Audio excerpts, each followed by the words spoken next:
Hello and welcome back to the Precision Personal Training Podcast. I'm your host Kyle Shaughnessy and this is episode number 36.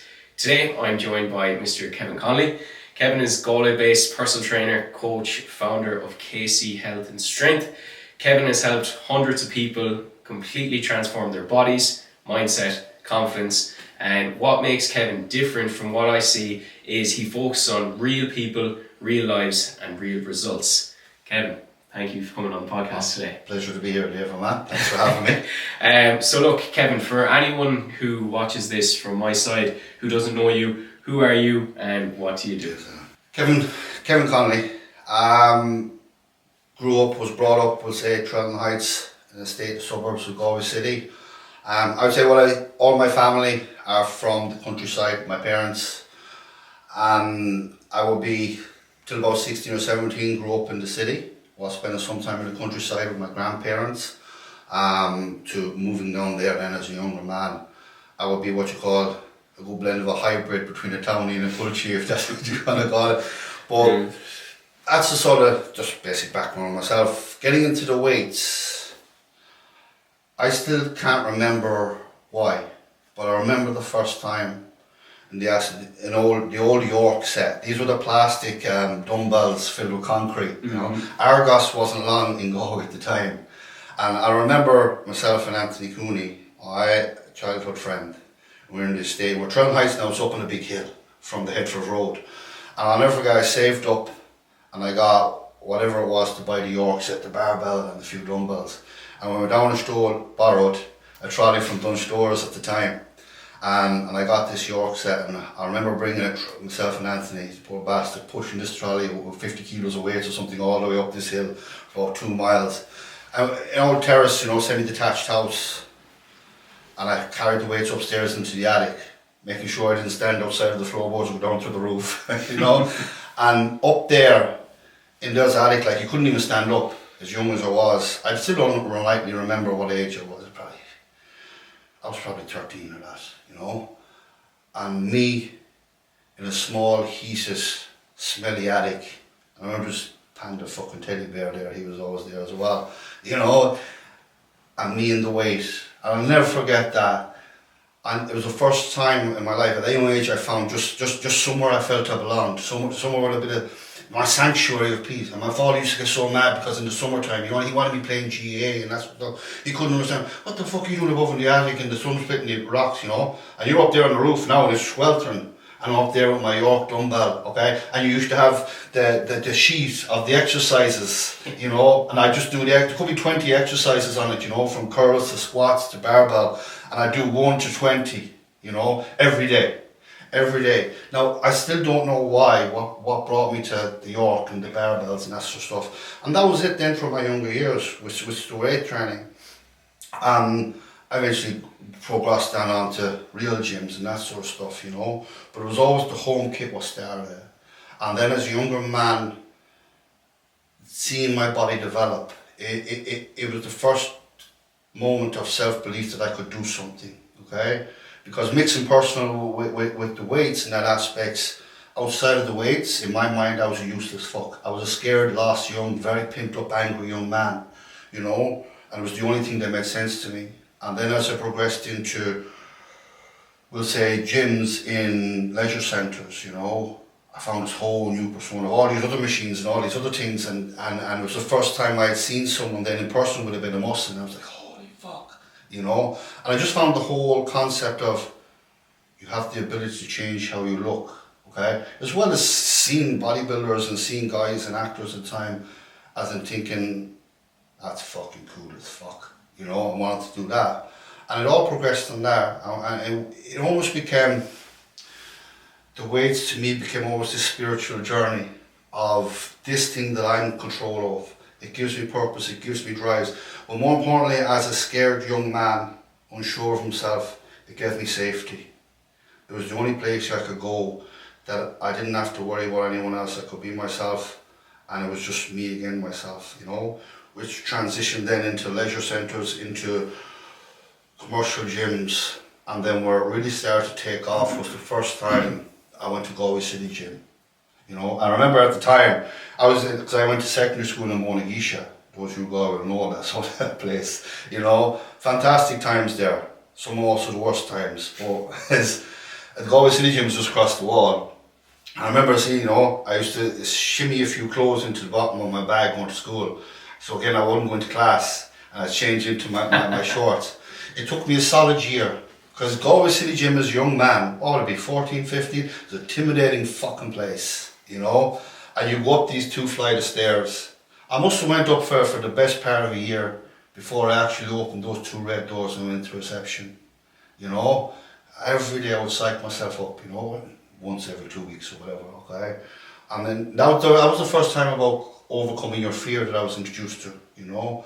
But when I went in there, I'll never forget, you know, first I nearly kicked myself because the first time I went in there on a proper fucking Smith machine press, you know, that was the first time I was introduced to a real 20 kilo bar. Like, oh, I lifted it up, you know. But it was the first time I was introduced in that environment of the memorabilia on the wall, the pictures, the trophies, you know. Now, I remember the first time there was no one really there. There was one older gentleman in the corner. There was no one really there, which was a blessing probably for me. That's probably why I stayed in there for half the day. But it was the first sort of environment I got where being jacked, pushing yourself, wanting better was normalised, you know.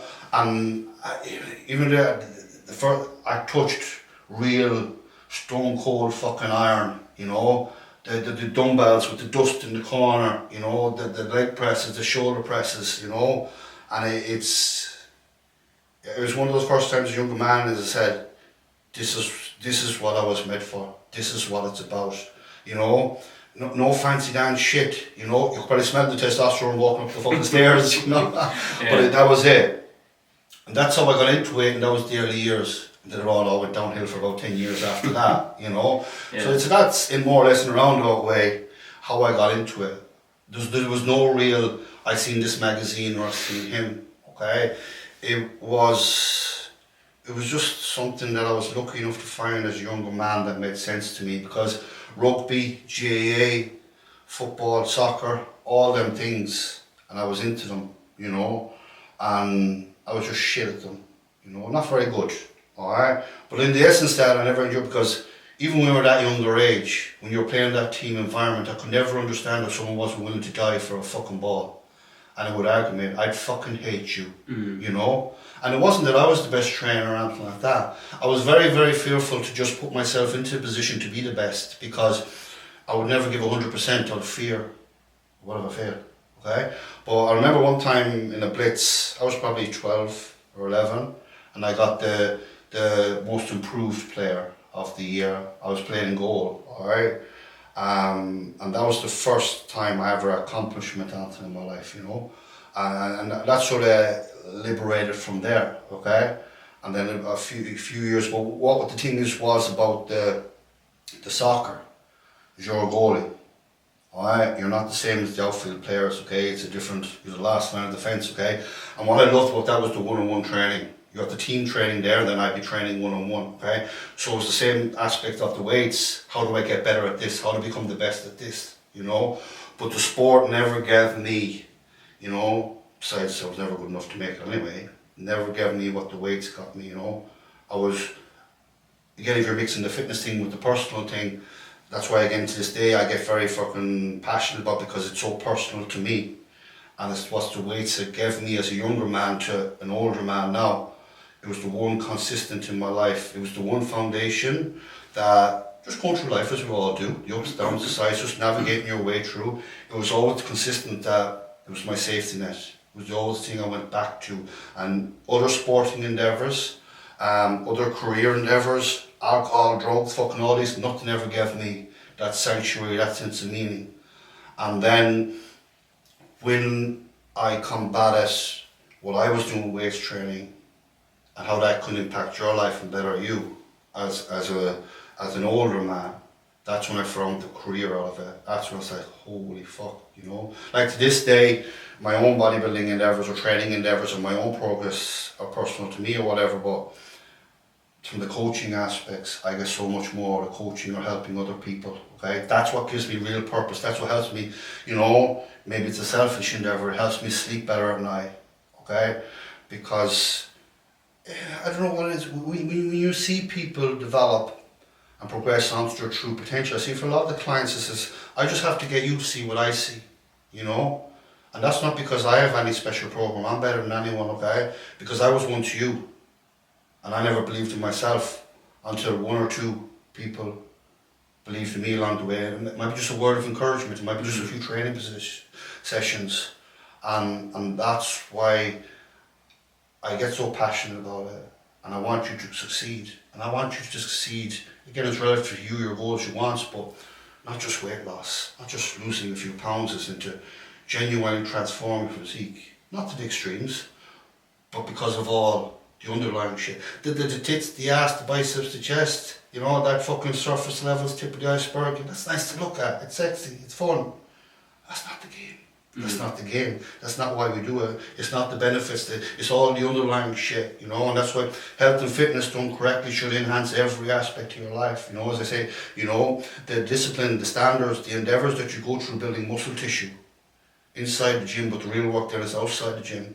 You put that into a career, into a relationship, into anything else, you can't help but be successful, you know. And that's what I said, building one's body. But it's the same in, like, you know, in combat sports or other sport, okay, especially ones that it's not team environment, even though team can be very individual as well, it's your own personal journey, it's the ultimate self-development, because this governs everything else, you know. And that's why we speak briefly about, for me, the key to life and the key to building muscle performance is controlling one's emotions, you know, because again, overeating, undereating, all them sort of things, the psychological aspects, okay? It's uncontrollable emotions in that moment of time or combated over time, okay? You know, the real reps, shall we say, in training, when it's tough and there's no one else there, and you know you need to endure these last 3 reps to get where you want to get to progress, okay? That's you controlling your emotions. I call it the little inner fucking bitch, you know? Where all the demons inside, if you want to call it, all the little fuckers say, rack the weight. You being able to lean into that. And if you never took your shirt off or no one ever saw you in the gym, you can lean into that and say, no, fuck face, I won't, you know? And you endure the 1 or 2 reps, okay? All them aspects that come with building muscle tissue and whatnot give you profound sort of, I think, advantage over many in life that never endure. Because what is it? It's enduring hard shit, okay? And I think a lot of us struggle in life when we have to endure hard shit. Out of the blue, someone does something or something happens to a family member or you lose your job. And all of a sudden you have to endure hard shit that you didn't voluntarily put yourself in. Oh, I've no training in this. Because I've had no hard shit to deal with before this. And that's why I think voluntarily putting yourself through, okay, because let's be real, bodybuilding on an extreme level, even below an extreme level, what is it? It's a positive form of self-harm, isn't it? You're ripping down your body, you're torturing yourself to a certain degree. As I said, people may be watching this, okay, from beginner to extreme, it's just different levels, that's all it is, you know. So then again, I have to ask myself really, okay, what the fuck is wrong with me? What possesses me? Well, why do I get up in the morning and want to get into a gym and put a bar on my back and squat it until my legs are screaming at me, until every being in my fibre is saying to me, what the fuck is wrong with you? And I override all those emotions that don't bitch out, stay on the muscle, and push myself. Why do I do that, you know? But I have to be able to answer them questions, but also control the emotions in those times to push through. Because it's those last 3 reps, and whether it's in the gym or whether it's your career or education or relationships, okay? Those last 3 reps, those are the hard conversations that fucking most people don't fucking have. That's where all the progress is in life, okay? And progress to success, that means different things to you, does it just to me? It could mean 101 things. Alright? But once I know why I do it, that's the key fundamental. And the same with career and interpersonal life. And I go around things along with that. All started as a young boy with a York dumbbell and then never give up on himself. It doesn't matter how long you take, you know. As I told you yesterday, I was speaking with my mentor. Someone I look up to or put on a pedestal in a positive way. Not in the case that he's fucking better than me, because it goes back to, you know, you get to a point you realise that, you know, you're as fucking good as anyone, but you're fucking better than no one. Always remember that, you know. And there's a liberating thing in a conversation. This is why the power of fucking real conversations, real talk, you know. How's the weather? Fuck off that shit, okay? You know what I'm saying? is when I spoke to him yesterday, and he's at a certain level where I want to be from a coaching standpoint, a voice, a work embodiment of work of authority, not because he talks, because he shows, you know, and he walks the walk through the level of results and what he changes lives with people, you know. And my fitness journey, as a younger man, I'm 37 now, and I've only started because 16, 17, 18, I knew I wanted to do something in the gym, okay? Now in school I was shit, but I was shit because I would never put myself into a position to be any better. You couldn't teach me, alright? And I'm going on a separate topic, and I was just a lost little boy at the time anyway, so, you know, outside of metalwork and woodwork, you know, I was no good. The teachers would tell me that, not because they're bad people, again, you know, Connolly, fucking Ramadan, you know, this sort of stuff, you know, because, Jesus, I think back to them poor fucking bastards, what I put them through, you know.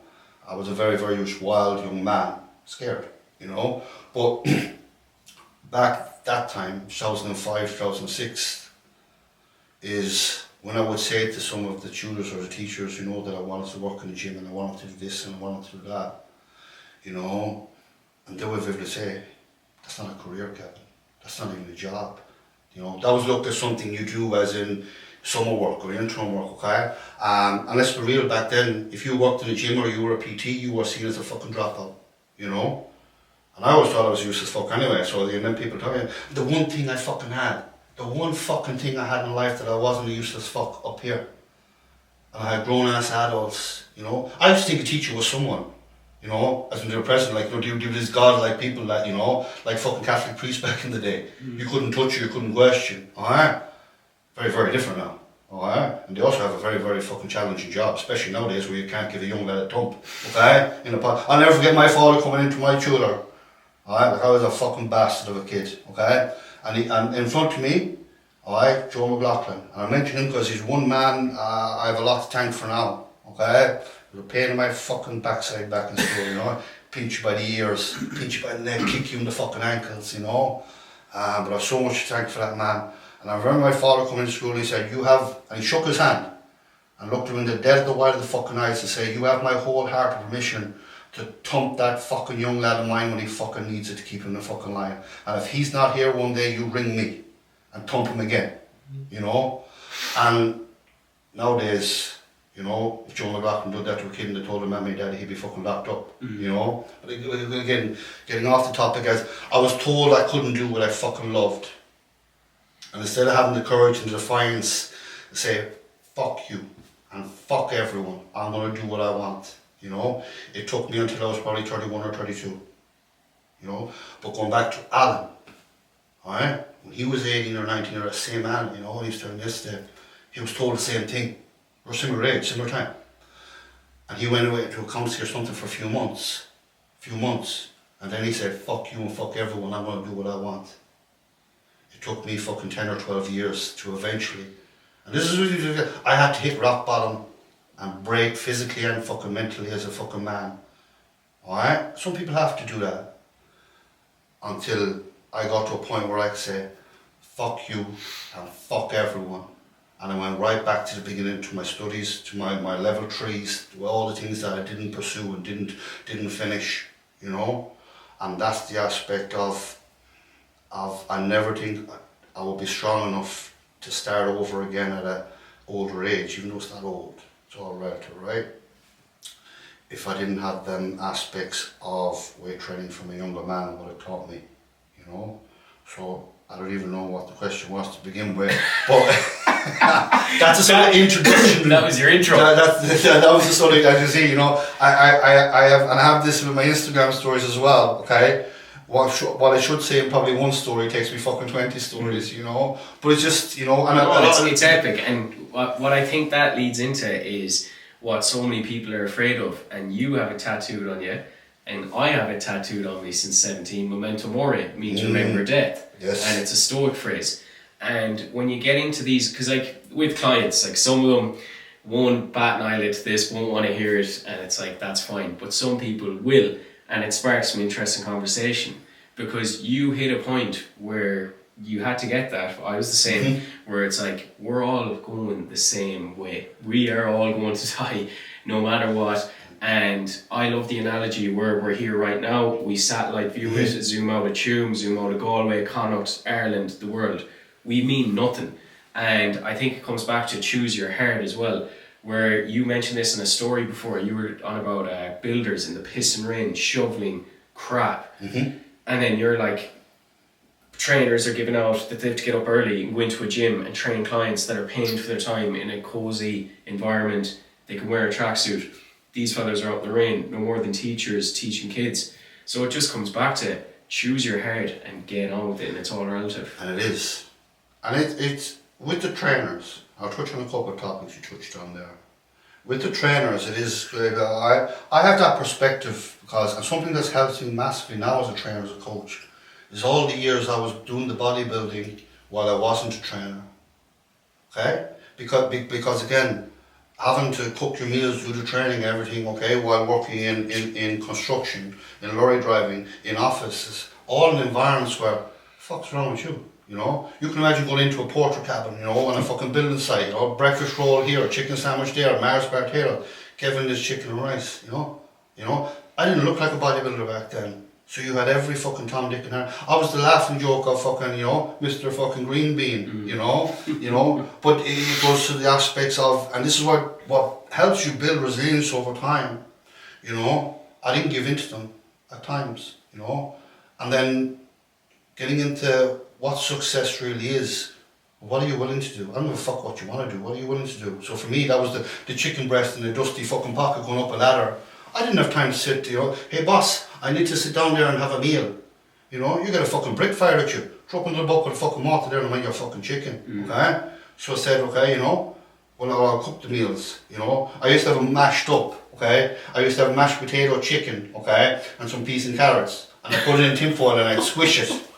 I'd chop the chicken up fine and squish it, you know. So when I went up the ladder or going through a building site or I'd sneak around the corner, I'd have these balls of tin foil. I'd have them left in the corner of the building site under a bucket, or I'd have them in a pocket. And I'd just open the tin foil, and it's literally like, you know, like a fucking, yeah, and you know, just to get the food in, you know. Because that time I was naive with bodybuilding. If I missed a meal over 2 hours, I was going to lose all my gains, you know. The same thing, I was the guy who would bring the fucking the lamb or the fish into the, you know. I mean, you know, I did it once for my sister when we were in a movie, and I brought the fucking lamb balls into the fucking cinema.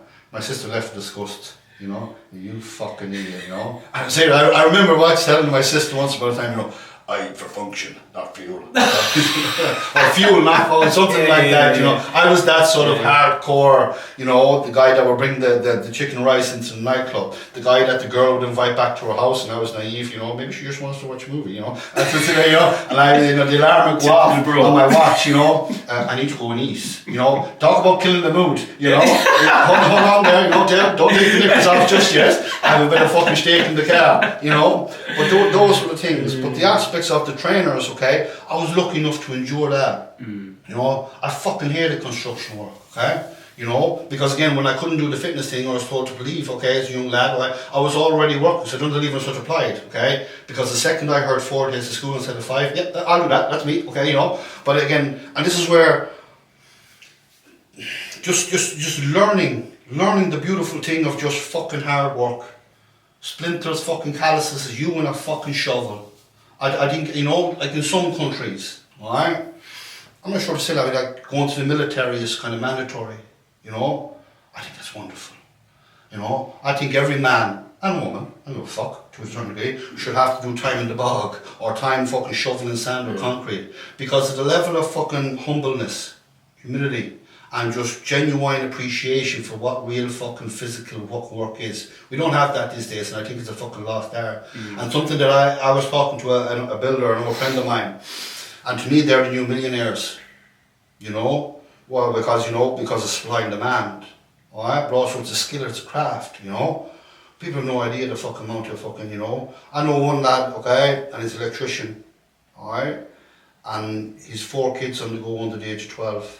You know, him and his missus. And he works 7 days a week, morning, noon and night around the country, managing employees, doing the work, you know, sacrificing those moments with his kids, okay, to put bread and milk on the table and ensure every one of them has a fucking bed to sleep in, a coat on their back, okay? But yeah, you know, you might look at me, I have a smidgen of muscle, or someone else has a Ferrari because he's a lawyer. Alright? And Jimmy in there and his whole fucking Ford Transport and an old fucking lumberjack and fucking cuts and fucking wires. You know, you put them on pedestals, you know, you look at Jimmy there, doing what he does to fucking make his family, give them a better living, you know. He's trading his own fucking life to give his fucking good wife and his children the best things that he never fucking had. You know? But yet the brain surgeon gets all the fucking, you know. And again, I'm not saying 1 and 1 equals 2, well, it's the same aspects, but it's just perception of society, okay?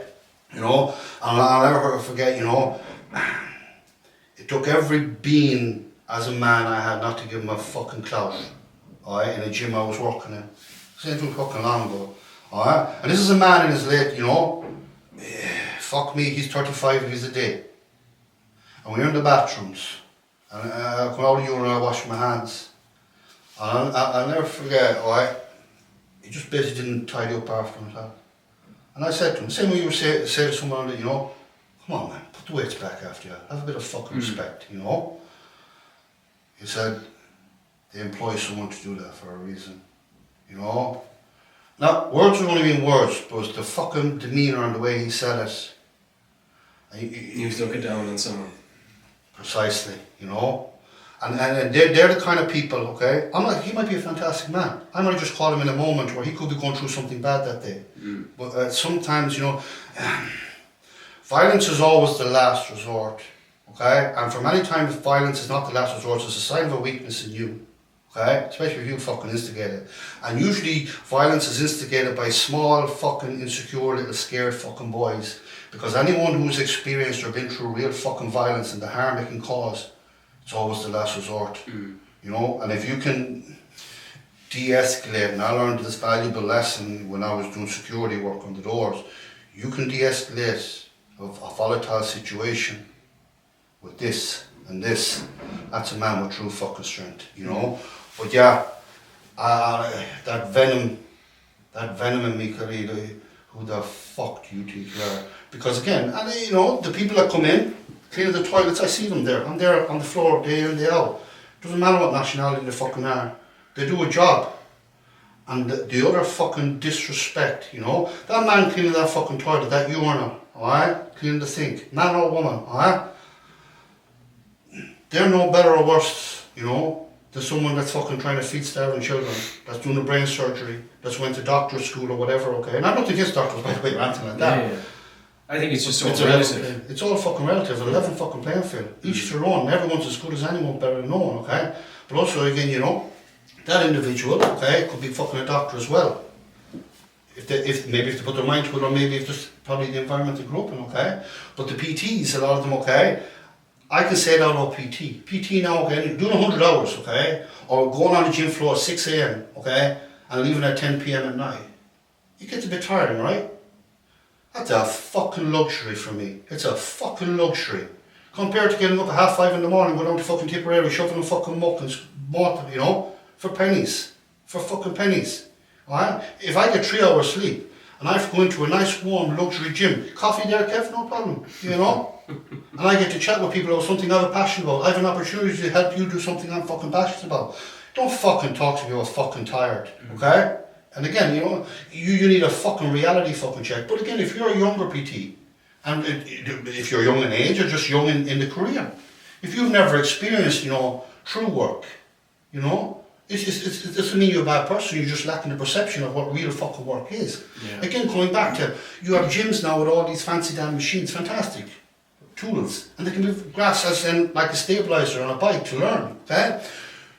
But you've got to learn fucking effort and hardship, or putting a bar on your fucking back, okay? Or the equivalent of it. And building those stability muscles, but building those neurological fucking, those mental characteristics, and building that resilience of having a fucking bar on your back and not quitting. Having a bar on your back and leading into fucking learning the skill of squatting, developing into it, the physical, the mental, and learning that sort of that fuck you attitude when it gets tough. When it gets tough, okay? Because what we're doing now is talking. It's fantastic, and it can lead to other things. But I don't give a fuck for Okay, you know, it's like, especially when I speak to the more, not beginner clients as well, some of them is, you know, a lot of the times when they tell me what they're going to do, we'll see. Okay, because what you're telling me is important for biofeedback, and it lets me, you give me a lot of answers if I'm speaking to a client without it directly answering me. I can read a lot, okay, it's part of my job. But also how you conduct yourself over the course of weeks and months and or years. That tells me everything really I need to know about you. Okay? I love training. Okay? And again, it's not always for beginners, okay? But see when the sets get hard, okay? Alright? Do you love training then? Okay, yeah, because it tells me a lot about you. This isn't always necessary now to beginners, because we all have to start somewhere, right? And you have to build up that mental fortitude, you know? You can't just bring someone straight in and do a dog on them, okay? That's just a fucking idiot, alright? Or a fucking bully. And the thing is, over time, when you see someone's attitude and their perception and how they carry themselves, you know, and how they lean into those hard sets, I fucking love it. Because you know what to hear that person, and you know what they're going to get. And that's why training for more, you know when they want to train and switch fucking exercises and all this, okay? Because I don't give a fuck how good looking she is, or he, alright? Plain old boring fucking missionary gets boring as fuck as soon as fuck, okay? So when you're in the gym and you're stuck at 60% and you're just going through the fucking motions, one, you're not going to see change. One, you have no reason to leave the gym, you know, with the backup of, I'm not a useless fuck, okay? You have no satisfaction, okay? And just like the missionary, no matter how good she is or fucking he is, okay, you're going to get bored of that real fucking quick, okay? And then you're going to think you're hop, skip and jump to something else. When you put yourself through difficult situations relative to you and what you're capable of, okay?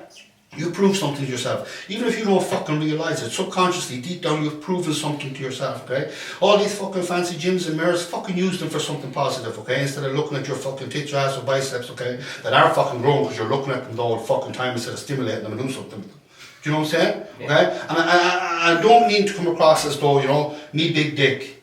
You know, I'm speaking down to everyone because I train hard. What the fuck? Or just because you have a bit of muscle and you can push it away, I'll make you a fucking man or a tough guy, okay? Jimmy and the electrician, that sort of stuff, that's a tough motherfucker, okay? But in the aspects of what it gives you back is doing hard things. It should be drilled into fucking people fundamentally, you know? Like back in the olden times, okay? Alright? You're 18 now or 16, whatever it is, fuck off there to the wilderness for a fucking year. If you come back alive, good. Then you can start living. You know what you don't. Same concept, okay? I get your point, You know, that was what it used to be, okay? But it's like the pendulum swing as humans. We're fucking horrific at just staying in the middle, okay? Now we've gone too fucking far away, okay? In the gym space of just the PG effect, okay? And it's being shit and mediocrity is just fucking accepted now, okay? I fucking hate it. Fucking mediocrity, I fucking hate it because nothing grows there. And no one ever fucking develops, okay? And that's where you get sort of environments of just people going through the motions, you know? But it's like fucking hell, you go into some gyms sometimes, you know, and there's more atmosphere in a fucking library. Do you know what I'm saying? You know? And again, it's different structure for different folks. But the PT that has the perception of this is a hard job, it comes with its challenges. They've just never been exposed to what hard truly is. Yeah, exactly. What the fuck? You don't have a fucking clue. And that doesn't mean I'm a fucking tough guy. And then it comes back to what you said about the tattoos, okay? I have lots of tattoos on my other aspects of the body that I fucking despise. I just couldn't be arsed paying the money to get the laser thing. And not so much the money, but having to go back and forth and that shit, you know? But there are moments in time for me. So we're going to have the memento mori, alright? Because every fucker has an excuse not to do something or to fucking quit. Motherfucker, okay? Because even valid excuses are excuses. And don't tell me other fucking wise, okay? Well, you can, but I won't believe you, alright? Find a fucking excuse to win. Because you're busy finding all these other excuses not to fucking progress. Find a fucking excuse to win, alright? And then the memento mori, okay? And again, we all know what it means, okay? You might word it if you know. And that's every time, what it gets to me every time awake, because we all have that little inner bitch moments, those moments of weakness, okay? Those moments where I don't feel like doing. You think I get up out of bed at fucking 3:30 or 4:30 or 5:30 every morning? Yeah. No, okay? I get up fucking snap, crackle and pop fucking, you know, just see what the fuck, am I moving properly today and squat, you know? While I'm dragging my ass. It creates urgency. And you know what I wish we could have, okay? Something that's like in the old Greek times of the salt time, you know, there's an infinite amount of salt in the timer. You turn it upside down. And no matter how the fuck you feel or what you're going fucking through, that doesn't slow down. Every single fucking day, grain by grain. And if you could, then that's what that is to me. You realise that one day you're not going to be here. And there's no, okay, kind of fucked up, can I have another go? No. You die, okay? Whatever you believe after that, okay, that's your own, okay? When the game is up, you know? And it's like bodybuilding, okay? I only have a limited amount of time that I can push my body to the extremes that I need to push to progress, okay? After that, okay, tough luck. You had your fucking goal, you had your fucking time, alright? It's the same with life, you know? And fear is another emotion. Again, going back to being able to control your emotions, right? Okay? It'll paralyze you or propel you on to fucking taking action. Okay? And something a lot of people are shit at just making a fucking decision. Okay? You know, and this bollocks of, well, how do I know it's the right decision? Okay? Sure, for fuck's sake, if we all knew it's the right decision, we'd do it, no problem. We'd do the lotto every day, wouldn't we, if we knew it's the right decision, okay? No one knows it's the right decision, okay? You write down the pros and cons, okay? And if you can live with the cons, fucking act upon it and do about it, okay? But it's also, again, alright, you make the decision and then you make it fucking right. Well, how do I make it right? You bust your fucking ass. That old analogy, okay? You know, free all the boats. Now you've no fucking chance, motherfucker, or fucking choice, swim or fucking die, you know? And when people are put in that situation, well, it is just that sink or swim, isn't it? You know, people have no idea what they're capable of. Okay, until you've been put in the fire, you've no fucking option. Okay, but that's what that is. Because we're all our own worst enemy, and we all fall comfort to ourselves, and we'll all justify, and we'll all take the easy option, and we justify taking the easy option. We've all done it. We all do it. It's a reminder to myself. And the same with the semicolon. Then that's going back other years when I was going through a struggling time myself. The semicolon represents it's not a full stop. It's not the end of the story. It's not the end of the sentence. Okay, it's just a pause in time, reset, adjust, okay? And then the next one I'll put in my hand here, okay? Because I like to be able to see these things, okay? It's not for sure for anyone else. They're reminders, do you know, like when you're in that moment of, like, let's say, doubting yourself, or like you said, that little bitch moment, that inner little bitch, and it's like, oh, and you look at that, it could be like a dumbbell press I was doing this morning, and you're like, oh, is there another one there? There is, that's going to be hard. You look at it, it's like, you might get this chance again. Yeah. And you finish your training, when it gets tough, okay? What you think about, alright? You're in the moment, you're not thinking of anything else, you're there. You're like, if I don't lift these big things, they're going to hit me in the face. You know? And then that's where I was going to ask you on, like, that kind of peace, safety, serenity you had with training.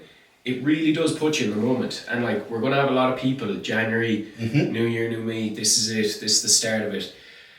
Everyone's going to say, I have the answer. But I think no matter what, the person you've walked through the door, the answer's there. It just puts you in the moment. And then whatever comes up, that's what you're dealing with. Like you said it, clients getting mad, angry, lashing out, crying. We've had it, we've seen it. But it brings that out, that suppressed, pent-up aggression that isn't controlled. You suppress it, you don't deal with it, and then it comes out when you least expect it, and then we can control that and make fucking progress with it. Everyone always gets to that point. If they're willing to succeed, okay, the kettle comes to the boil, you know?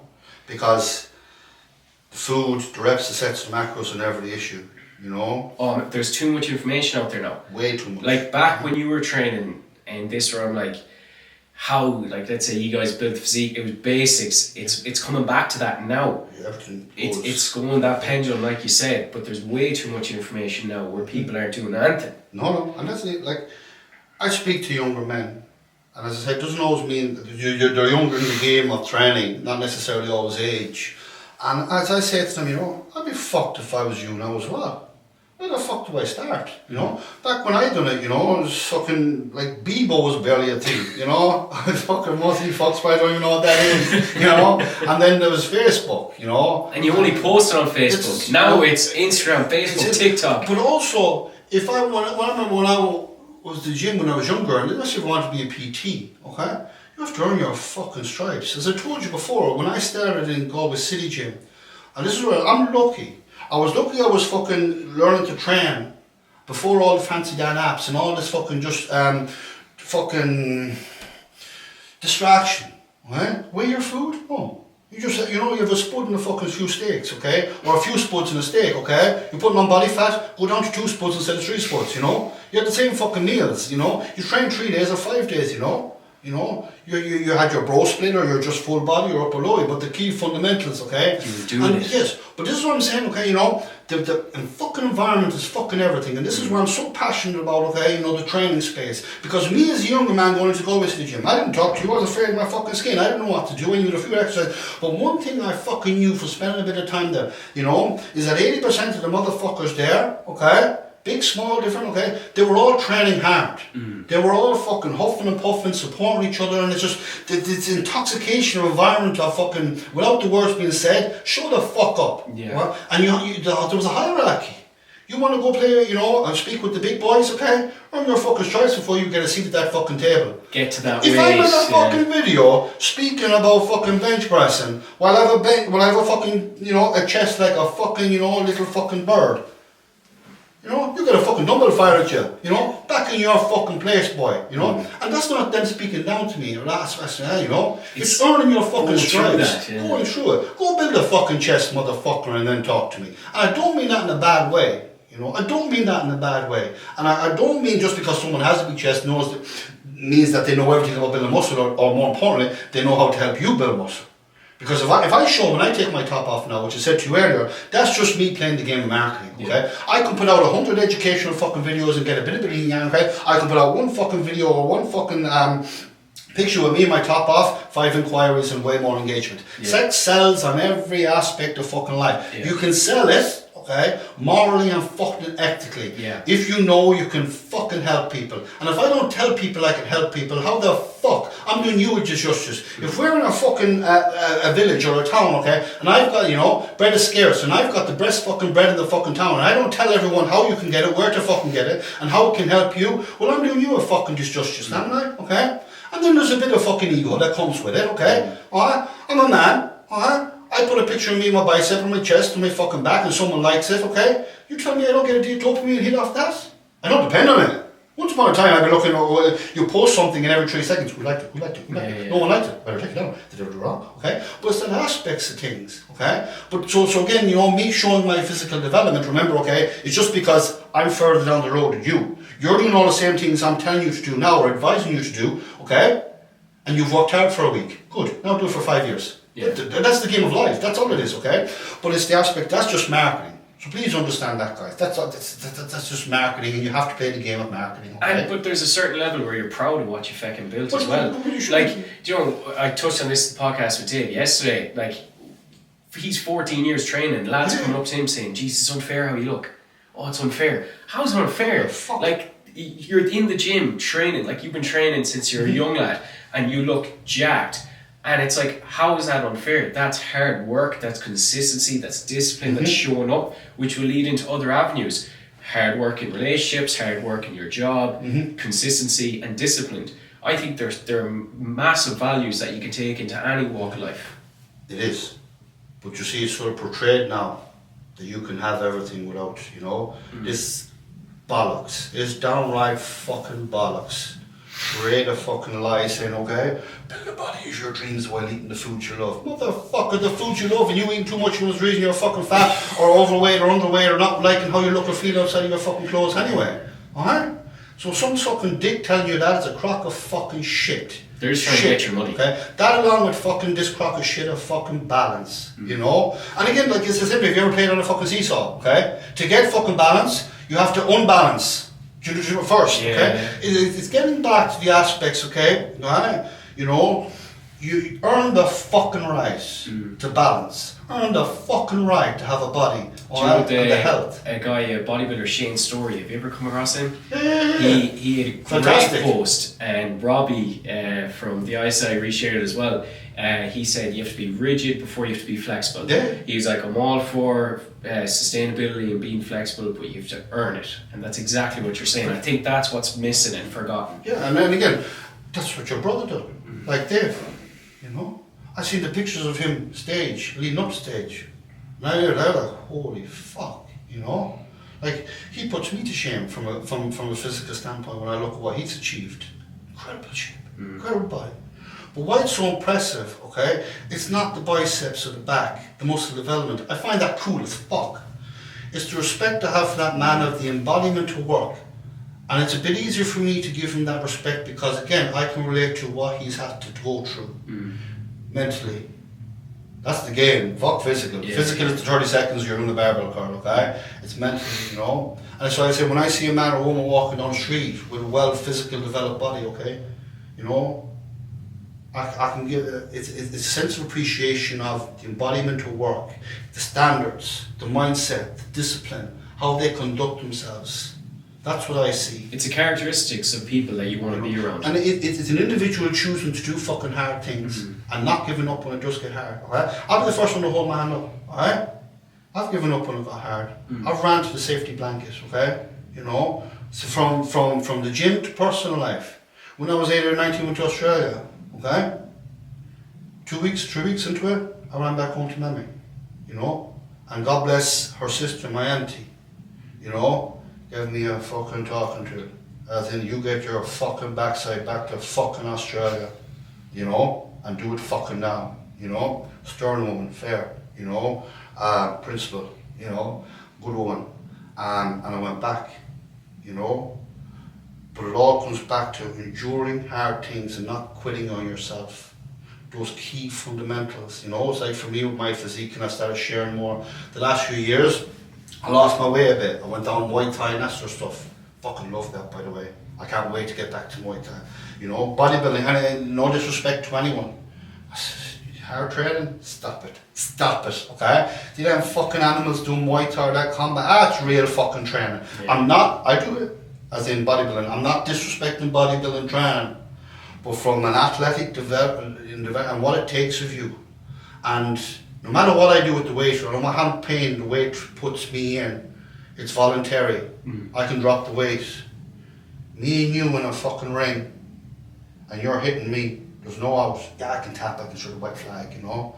And this is what I mean, I love it, to see where people react. Alright, you have a 20 set leg press, you're 18 in. 2 more to go, bitch. How do you react, okay? Me and mine, you've been in the hole for 5 reps now, alright? How does he react? That's what I don't give a fuck what weight is on the bar. I don't give a fuck if you get 20 reps. I want to see how you react. How do you react when you get kicked in the fucking head, you know? That's the sort of shit I love. And it's not you. Those are questions I ask me, you know? And I've sat there for 20 minutes after a set where I did bitch out. Why? Why did I? You know? And that goes back to a great bodybuilder, a man I owe so much to. Way back in the day, it was my first exposure to real training, you know? He put me through a leg session. Now that was a bit of old bull, young bull, you know, on your shred. Up in the original warehouse gym. He brutalised me. And I'll never forget bottoming out. I couldn't move the weight off me in the leg press. And to this day I never forgot. He said to me, "You bitched out, man," you know. I never left it, you know. That training session has so many profound effects. Because that day as well, after that leg session, this fucking bitch, you know, and you can see I still use her as fuel today. This is where, again, you can use things in a positive way. Yeah. After. Me, was a bit chubby, you know, young lad at the time, you know, big beetroot head of me, you know. I was brutalised. And she was there, you know. Don't want to fucking bother on him, you know what I'm saying? Because he's done it fucking 10 years plus. I'd never experienced that level of training. But the same thing was probably done to him 10 years previous. Yes, and she said, as in, you know, just degrading me, as in, oh, look at him, fucking, he's nearly, you know, you fucking bitch.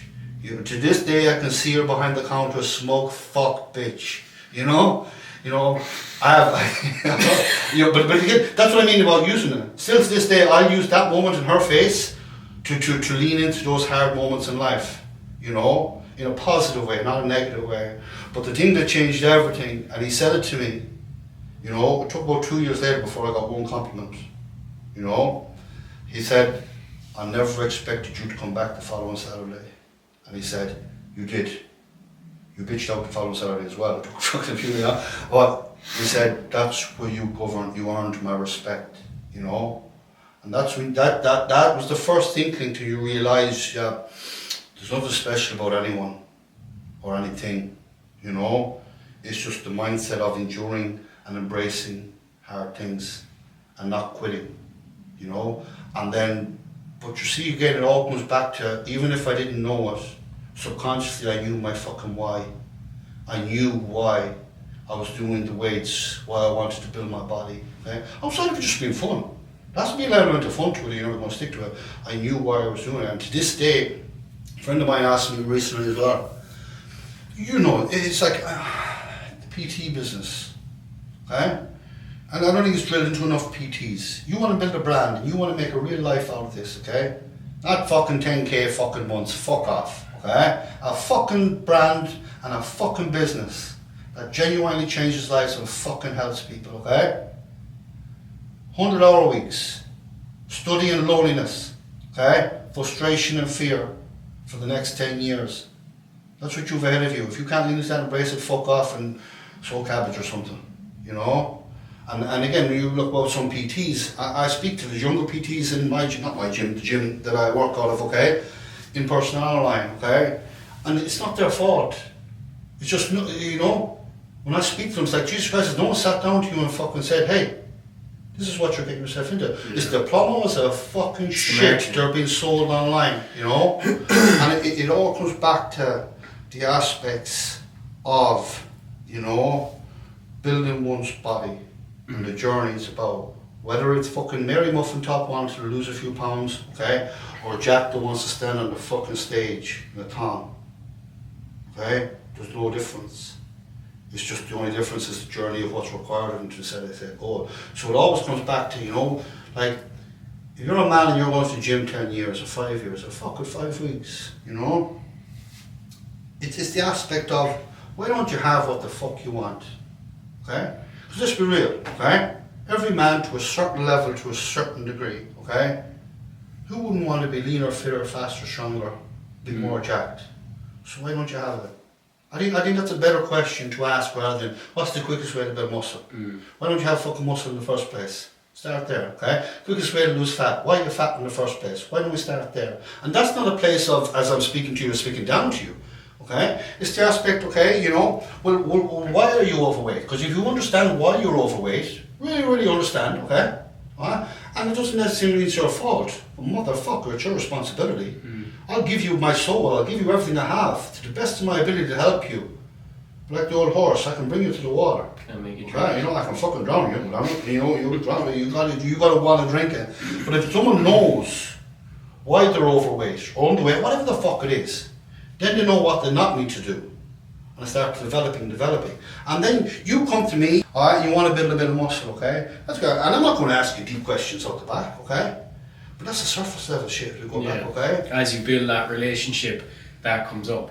But I think as well, again, we say it all the time, once emotions come into it, people back into that corner and just hide. Like, I always say we have 2 ears, 1 mouth for a reason. Use the two of them. And it goes back to the young trainers question, because I always question this. I'm like, how did I get so lucky? I think it was the time in COVID. It was what I was consuming, watching. Like, young trainers now, they're being told 10k months, 15k months. I've coached 7-figure business owners. Like, show me a personal trainer that has made 7 figures in a year, a millionaire, and isn't burnt out absolutely in bits. Show me them, because I would love to see this, because it's not happening. And I think if they're that care for clients, something's missing there. Valuable thing that was taught to me, I'll mention his name, a man that had a pivotal role in my personal life, even if he doesn't know it, just as a man helping another man, but as a PT, is Larry Doyle, you know. And he was the first man that said, your clients give a fuck what you know, once they know you give a fuck about them. Now, he didn't use the word fuck, but I do fuck a lot, you know. He's a bit more gentleman-like in his vocabulary, you know. I don't mean to curse so much. I don't know why it's a bad habit, okay? And again, we go on to habits and that sort of stuff, you know. But when I get passionate or meaningful something, okay? It shows you care. You know, my vocabulary goes, one might say in the gutter. And I've watched videos back of myself and you lack a bit of class there, Kev, you know. But it's just in that moment, okay? I also don't believe anyone that says, oh, I don't curse. Fuck off, motherfucker. You know? It's like when you speak to people, I like people that, you know, there's something off. You know, everyone's into something, you know. Yeah. You know, I like meeting people that, as I said before, you talk to someone, you know, and that motherfucker's been through it, you know, Yeah. or there's a screw loose, you know. They're the kind of people I like sitting down and have a fucking glass of whiskey with, you know. But it's the aspects of that man. Larry was the first man. I'll never forget, it opened the door to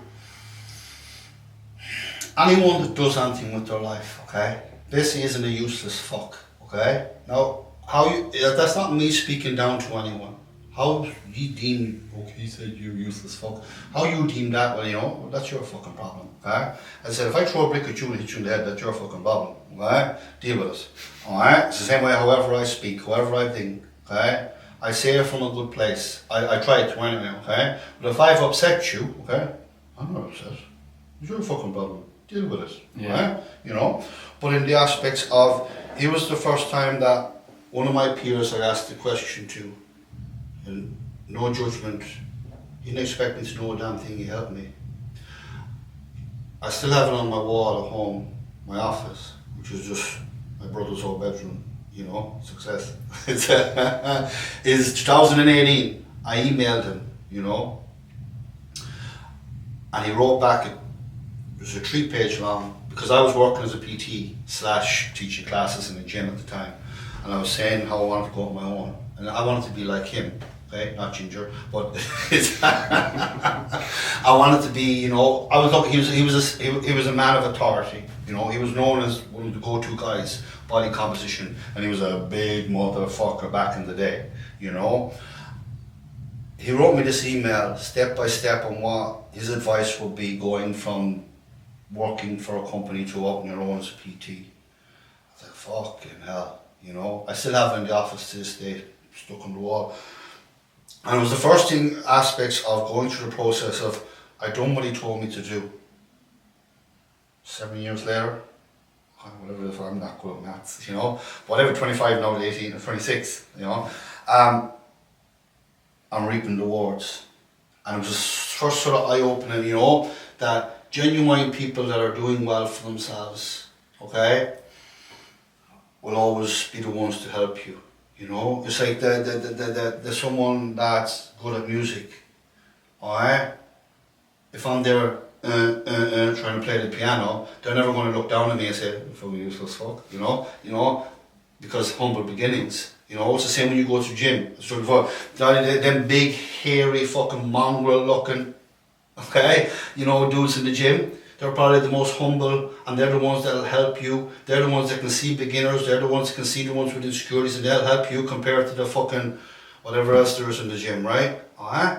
Those people's perception things, all from humble beginnings. Anyone that's fucking done anything with themselves, any man or woman that's fucking been through it and actually changed their environment and in their fucking life, they're some of the most genuine, humble fucking humans. Because to get to a place of turmoil or rock bottom, once you have a soul, you wouldn't wish it on your fucking worst enemy. And when you see, or you could really see that in other people, or see people that are trying to, just trying to get ahead or trying to help themselves, you know, they're the people that will go out of their way, because humble beginnings, and they know what it's like to have nothing or be at rock bottom, or just day one, to where they are now, you know, compared to, you know, you'll get this in a local town or small mine, especially in this little backways island we live in, very fucking narrow-minded fucking just cunts, you know. But again, it's not their fault either, to a certain degree. They're just deeply unhappy, you know, and scared and fearful and insecure. But anyone that's doing anything with their own fucking life, one, they don't know what you're doing because they're busy with their own fucking life, okay? Two, anyone that's done anything or doing anything with themselves, okay, they'll give you a helping hand if they can, because they know how hard it is to get things off the floor start, mentally more than physically, okay? Anyone that says negative things, or anyone that has the time to actually know what, take interest in what the fuck you're doing, okay? One, they have nothing going on in their own fucking lives. It's probably fucking misery, okay? And two, they're probably a useless fuck, and begrudgery and victim. And useless fucks congregate like it's like the great white ocean or the bathtub. I put a drop of oil in this end of the bathtub and a drop of oil in this end of the bathtub. Eventually they'll fucking meet. They congregate together, you know. And this is why change is so hard for so many people, because all of a sudden you don't want to be a useless fuck anymore, okay? But your friends, your partner, okay, the people you congregate, they might be all useless fucks. And all of a sudden, okay, you know, people want you to see you do well, but not better than them. You start fucking doing things for yourself, alright? Or start speaking in a more positive way. All of a sudden, okay, and you start making progress. You're now highlighting all their shitness. And you're proving to them what can be done when you actually fucking take your balls out of your fucking purse and do something about your own fucking life. And they'll hate you for it. You know, even your own mother, if she's drowning, she'll drown you to save herself. Human instincts, you know. And the easiest thing in the world, I've been there, I've been a useless fuck, you know. Doesn't mean you're a bad person, by the way. You're just probably scared, okay? And the easiest fucking thing to do is to fucking justify your own shitness by hanging around shitness. Normalizes it. And then you see other people doing things or trying, and they may even fail. And you make fun of them, you make slight remarks, okay? Because it's the easiest fucking thing to do in the world, you know? And that's the only reason why, again, you know, success, and air quote success, and what success means to you could be very different than me, okay? But why is it not the norm, you know? And that's the only difference. The only difference between a man or a woman that's successful or builds their body in their own right is they had all the same fears, insecurities, doubts, low self-esteem, you know, that everyone else has, you know? They just had either fucking just stone fucking madness, or balls or ovaries to persevere the fucking, you know. I did that film, Tom Hanks, Castaway. I think that's a great analogy. Alright, stuck on an island. That's most people, you're stuck on this fucking island, okay? Alright? But you have the facilities. It's fucking hard, okay, to get off that fucking island, okay? Because if you don't, you die. Nothing changes if nothing changes, like, you know, it's fucking black and white, okay? But it's extremely fucking painful mentally. And it can be scary as all fuck. As for Tom, Castaway film, there was one big wave in this fucking way. And if you've ever watched the movie, he didn't get over the wave the first go, or the fucking second go. But he never gave up, okay? And in the process, he lost his mind talking to a fucking football as well, you know. But it's a great analogy. But the thing is, he got over the wave. Hold your horses, fucker, okay? After the wave, he still had the great wide fucking ocean to survive and persevere through. But it's when you get over that one wave, and that could be one person, it could be one relationship, it could be one job, it could be one family, it could be anything, it could be one trauma event in your life. And this is what I say, you can lie to me, I can lie to you. Anyone can lie to people, you can never lie to yourself. And that's what eats us up inside, okay? It's a substance, what we eat. The food is just a substance, you know? Escorts, porn, that's just a substance, you know? Drink, drugs, affairs, that's just your substance. It's not the issue, you know? And then all they are is escapisms. I never forget the first time I finished a full can of Budweiser. It was this euphoric effect of, oh, it started numbing me. All the insecurities, all the pain, all the stuff I was dealing with as a young man on the day-to-day basis, the Budweiser numbed it. And that led to 2 cans. And that led to a world when then of fucking issues with alcohol, you know? So it's gone off topic, the aspects of that. But it comes back to the aspects of realising, you know, and coming into is understanding nothing changes if nothing changes, okay? And as I said there, as a man, alright, you have the same organs as me, okay? Same makeup of a brain, but it's very, very different. And you piss, shit and cry just like I do. So if I can build muscle and you want to build muscle, but you're not building muscle, what's the difference? Okay? And you may come to me talking about fucking training splits or diet or this and that. Fuck off. Okay? 1 or 2 at times. That's not why you're not building muscle. Genetics? Fuck off. That's not why you're not building muscle, okay?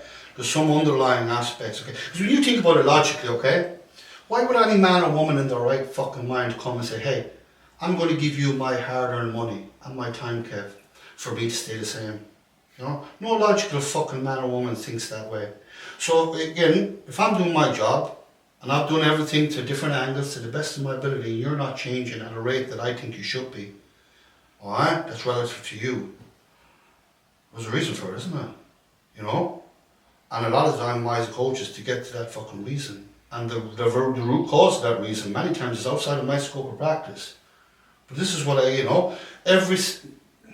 majority of people that engage with me on Instagram are in person, okay? And become clients or not. I reflecting back on the always say, why? Why me? Right? There's PTs, coaches everywhere. And the one common thing when I look back at messages or inquiries or conversations, and I think, is they all mention your no BS approach. And I get it, but it also makes me sad. Because what other approach is there? Because every other approach is a fucking lie, isn't it? You know? Like, if you have an obstacle or an issue or a problem, okay, and I sit here as your friend or your brother or your PT, okay, and pat you on the back and tell you everything will be okay in time.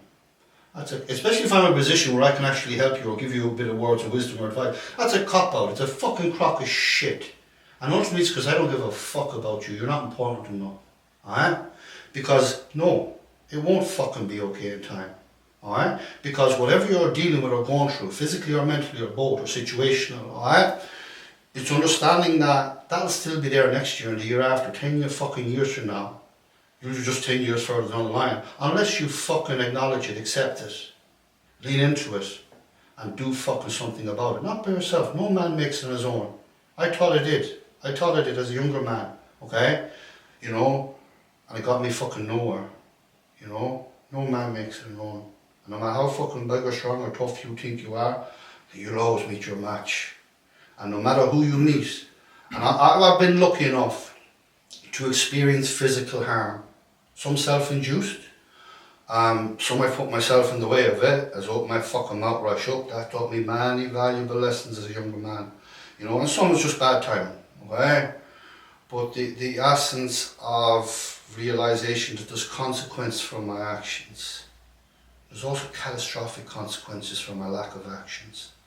And understanding that, okay, nothing changes unless you fucking man the fuck up or woman the fuck up. And that might sound fucking, you know, dogmatic, verbal, you know, man up, you know.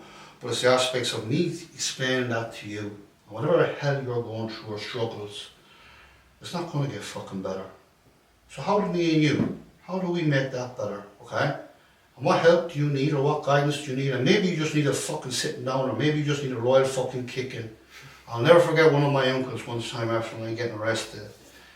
And they had to come out and take me out, you know, and they were celebrating something. I went back to their house as a young man, and it is the same aspect. Every other adult had talked to me, and he was the one fucking one who sat me down with a bottle of beer, alright, and told me, "Shut my fucking eyes.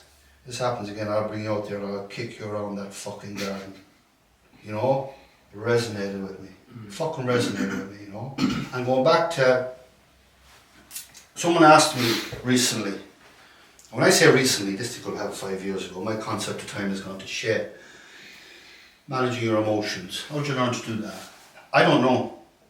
And how I'm not the man to teach you how to handle your emotions. A lot of it down to training and just enduring physical and mental, would you say trauma, just experiences. But I still look back to, I think violence teaches you humbleness, humility, okay, control of violence, okay, but it teaches you to be calm in chaos if you learn to get there, you know, and it teaches you that the calmer I can stay in a volatile situation, alright, where it's, you know, you're trying to take my fucking head off or cause me some serious harm. The calmer inside of that, the more control I have in my breathing, my body, okay? The more control I have about what you're doing, alright? The more control I have of the whole situation, the better choices I can make. And sometimes in a violent situation or a volatile situation, the best decision you can make is fucking run, okay? But it's being able to be calm, you know, under the weights, you know? My head may look like it's going to burst. Okay? You know, on the door, you're spitting with fucking venom. I don't know what you have in your pockets. I don't know what you're capable of. I'm calm. You know? You're lying on top of me with your knee or your foot on my throat. That's a very scary. When you're lying down there and a man has his foot in your fucking throat and you're looking up at him, when someone starts to take away your oxygen, that's a very, very scary place. That's still one of the scariest places I've ever been, because you're not in a controlled environment and you don't know if he's going to take it off. But your ability to control yourself in that moment and just find ways out, all those things lead to it's the self-mastery of controlling oneself. And you're actually a lot safer as a society when you can control yourself, you know? So again, I'm not a violent guy, okay? And I'm not a tough guy. But it's the aspects of going through those things. And when people put themselves, again, why I'm such a massive aspects of training for the physical endeavours and mental. Hard dieting when warranted at times. The mental aspects, controlling hunger, controlling your emotions, okay? And how they help you deal with family life, relationships, career. Most of all, help you deal with, okay, you lose your job. Alright? Great saying, I fucking love it. It'll be my next tattoo in my hand. You're in love with your wife. Whether it's an affair, she cheats on you, or she just leaves you, ship has sailed. You've no control over that. It is what it is, right?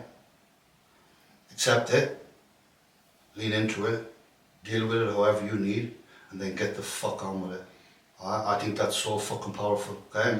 Alright? Because when I say to you, I was damn near 30 before I went back to PT in the beginning. You know, I was in courses with fucking 18-year-olds, right? Doesn't mean anything. But it can be a bit demoralising at times. Again, at times I look at you, what are you, 24, 23, 22? 3. I say, fuck me, when I was 23, I was a lost fucking soul. There was nothing but chaos, drink, drugs, self-harm, you know, suicidal fantasies, all this sort of fucked up, you know. In my mind, I was, as I said, a piece of fucking shit. And I look at you, you know. And I could take that in a way of fucking, what's the point, Kev? He was a young man, 23, business, missus, has it all, okay? But then I mean, you could be falling apart inside, I don't know aspects. But it's the aspect of going back to PT. Why did I go back to PT, or for losing the fucking run of myself? You know? I think it goes back to consistency. You found something that you truly loved, and you care. You care about what it did for you, and you care about what it done for others. But what I was getting at, sorry to interrupt you, it comes back to me, old age I guess, is that is to pursue anything, to achieve anything in life. It goes back to what I said earlier, you can't lie to yourself. You have to accept what is, and you have to deal with it. So for me, going back and what I did, you know, I failed at bodybuilding, okay, in the essence, okay. I failed the battle, not the war, because I'll revive that next year, okay. Standing on stage for me was a personal goal as a younger man to test myself, okay, you know. I done a few preps, got in condition. The first 2 was just the coach I had, or the person helping me at the time, to say, earn your stripes. He said, I'll help you stand on stage, but you have to fucking show me that you can diet first. And then I think it was the 3rd time, this could be 2015 or 2013, I think, below in Limerick, you know, maybe it was the Nationals. And I made it through the prep, malnourished as fuck. It was very different back then, you know, sweet potato was a fucking cheat meal, you know. And the bodybuilder that was helping me at the time, okay, everyone was far less educated at the time, you know. And he knew how scared I was and fearful. I'll never forget the night before registration, you know, because he was involved in the organisation as well. I didn't even have to go to registration, he done it for me. And I was staying in I think it was off the roundabout there, Travel Lodge at the time, the night before. And the day of going to the university there in Limerick, I was gone. And then I remember walking into the auditorium, you know, I never even got to backstage, looking at these guys and girls, you know, some of them were in t-shirts, you know, seeing the arms. And there's the same aspects of the scared little boy who was sitting inside of me. I ran away. I ran back to my car, you know, stopped at the off licence, and all the way just, sipping on whiskey, driving back to Galway, Never told your man or not. And let's just say that was 2013. I don't even fuck, what's that, 15 years, maybe no more, maybe less. 26 now, so 13 years. And I went in, I still can't let it rest, and it goes back to everything, comes back to you can't lie to yourself, and you can never move on with life or pursue until you deal with your demons, and look, okay, so I'm 37 now, and I've actually only started living my life the last 4 years and progressing with my career, what I'm purpose, what I'm passionate about, actually getting to know myself, love myself, respect myself, earning the right to do them things, right? All because, I say this to people, right? And don't anyone fucking watch this. Every man and woman has a story, on any level, okay? Not as, okay, good on you, Kev, or boo-hoo, fucking Kev, fuck off that shit, okay? There's no special thing about anyone, or no special story. The only difference is a man or woman who decided not to fucking give in and fucking do something about it. Mm-hmm. That's why I'm so ruthless and passionate on tough love. Because I've been there, okay? The rock bottom, alright? Family, friends, doctors, medication, all there to support me. And let me tell you, none of it works. It's all there nice, and it's all important at times to help someone, but nothing fucking works until you get to it. And I tell this people, okay, because it helps people, because they told me it helps. 29, maybe I was 30. Anywhere from 28 to 29, when I hit rock bottom, alright? That's what, 7 years ago? I was in psychiatric unit for the best part of a month. That was my rock bottom, okay? There was 20 years of, fucking just physical self-harm, alcohol, all those things. And all I was doing, I didn't deal with the demons I had as a younger man, okay? Not boo-hoo, fucking nothing, just I experienced some events as a young man, okay? That no child or no man should have to. Such is fucking life, okay? And I played the victim for fucking years, and I didn't deal with it. For many years I didn't know, okay? So when we look back at where I am now, the 20 years of turmoil I put myself through, okay? I always ask myself why. Because as a younger man, as a younger kid, I remember back to primary school, I never fitted in. They were just my feelings. And all the different groups of friends and socials and careers and jobs you go on, different groups of people that you meet, I never fitted in. Apart from the gym aspects. And you get into your head that maybe there's something wrong with me. Why can't I be like everyone else? And it all stemmed to, like, for me, I remember back in Tyrone Heights, St. Francis School, primary school, okay? We still had carpet in the bathroom back in those days, and we had a downstairs bathroom as well as an upstairs, okay? And over the sink in the downstairs bathroom, you have this like an A4 size sheet, like a glass mirror. And I still vividly remember, as a young man, whatever age you are in primary school, I still remember the tie, the grey shirt and the red jumper, okay?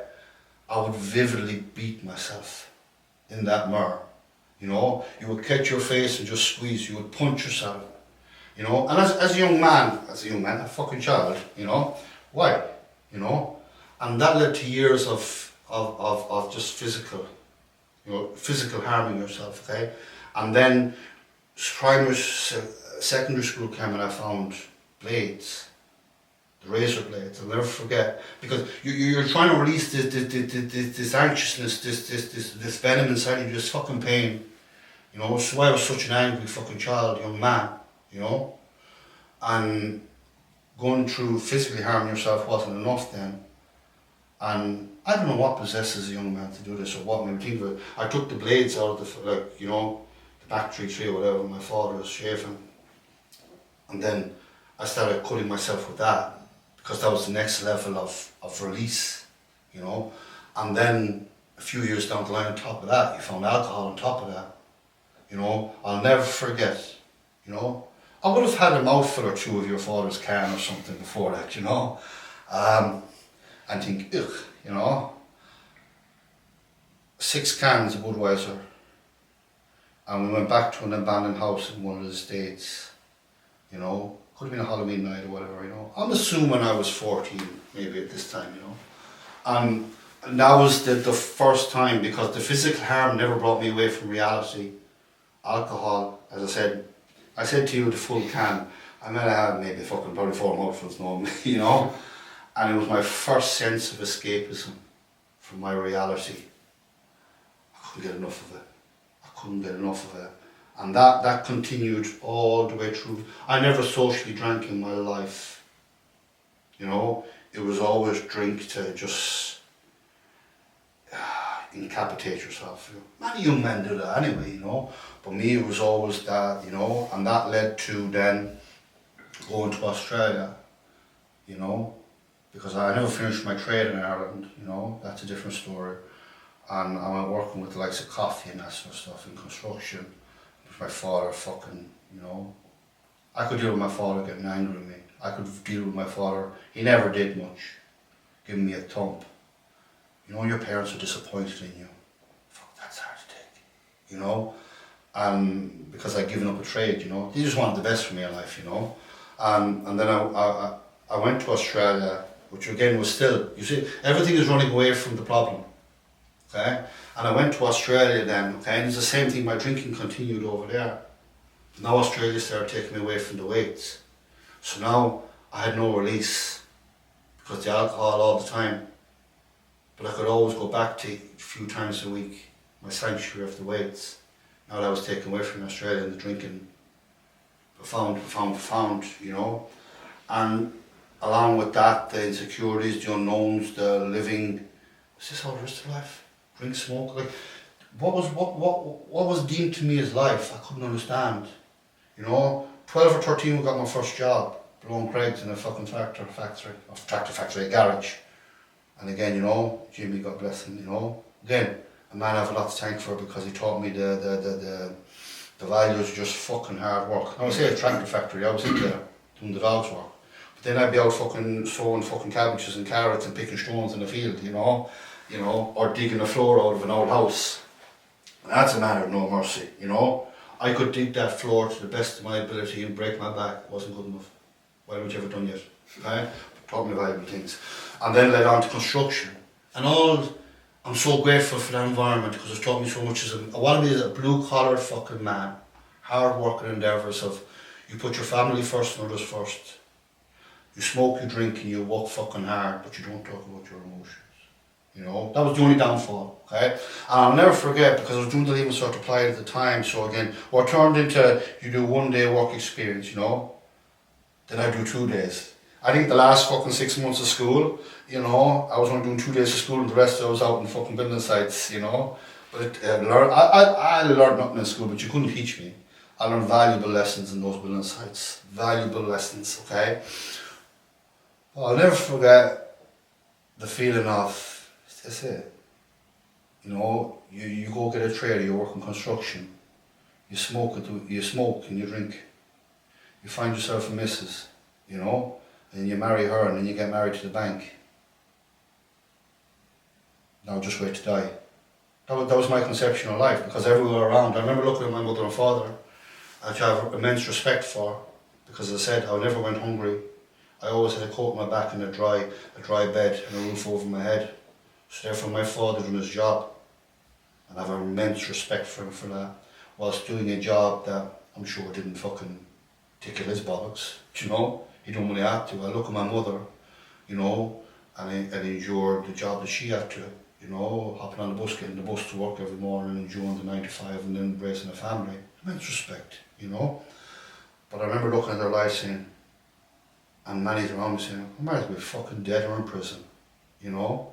But I didn't have any concept like there was no one telling me, you know you can do something else, Kev.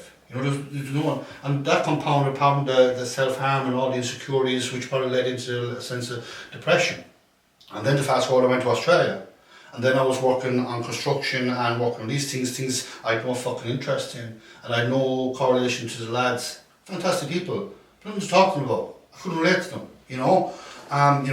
And then continued on, and Australia was valuable. And again, the job I ended up doing for a few years, I thought the construction work and all fucking bits of farm and this stuff here was hard. That was nothing compared to that's where you live in a motel, you sleep for a few hours a night, you work 12, 14, 16 hour days, you know, for 2 weeks or 3 weeks or a month on end, and then might get a week off. You just work like a dog, but again, many valuable lessons, but the drinking was escalating, you know. And I couldn't get a visa, and I was using a woman. Okay, let's call a spade. You know, we were deeming it as a relationship. I was using her, you know, because I was de facto under her. And then I got put in a position where I had a lot of responsibility at work. Okay, it all got too much. I ran away. You know, there was other I was leading to. I would have to leave Australia anyway because the visa wasn't working out. But essentially, it got to a boiling point where I was struggling massively with my mental health, you know. It all got too much. And old habits was Kevin just run away. And I ran back to home. And Ireland was going through a recession at the time. And here I was in Australia, working like a dog, but making immense amount of money. And actually having a place of some level of small bit, but I was someone in that company. And coming back here then to just more alcohol, going back to just not even block lane but labouring, minimal wage, travelling around the country in the back of a van early hours morning, and it all started mounting from there. And then, you know, my brother was doing well career wise, my sister was doing well. In my mind then, everyone was doing well except for, you know, in my mind the reject, Kev, you know, and it all started building in my own head. And then I still couldn't get into, you know, I didn't fit in anywhere. I just felt lost, and then it all started compounding, and a valuable fucking lesson.